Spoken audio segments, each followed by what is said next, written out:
The pushback against the Trump administration's new Department of Government Efficiency is growing, and now it's coming from within. Thank you for joining us on WUSA 9 and streaming on WUSA 9 Plus. I'm Leslie Foster. And I'm Lorenzo Hall. Today, 21 service employees resigned from DOGE, saying they refuse to, quote, dismantle critical public services. This is happening as several anti-DOGE rallies were held in D.C. today. Our Rafael Sanchez Cruz is live on Capitol Hill tonight with the latest on this. Rafa.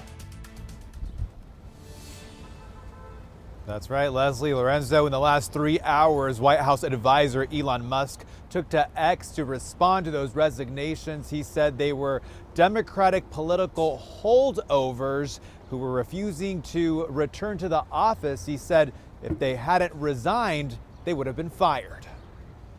United will never be defeated. We are mad scientists.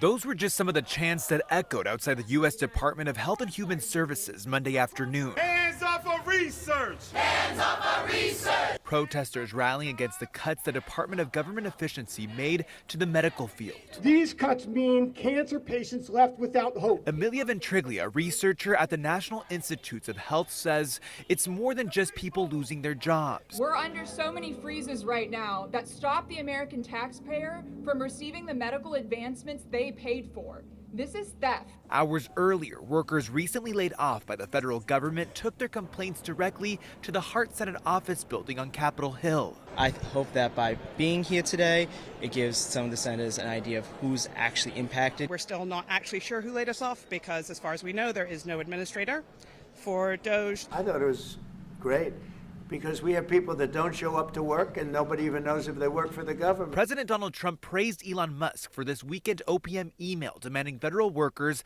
list 5 accomplishments they achieved in the past week. And if they did not respond, that would be taken as a resignation. The Office of Personnel Management backtracked Musk's directive, saying that the responses were voluntary and a non-response would not be taken as a resignation. Musk then took to X again, posting, subject to the discretion of the president, they will be given another chance. Failure to respond a second time will result in termination. Attorney John Mahoney, who specializes in federal employee law, says his recommendation is, I've advised them to basically say the following. I supported and defended the Constitution of the United States against all enemies, foreign and domestic.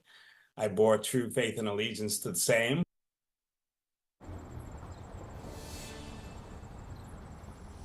The White House says over 1 million federal employees have responded to that OPM email. Now, the legality of that email will be discussed during a Thursday hearing.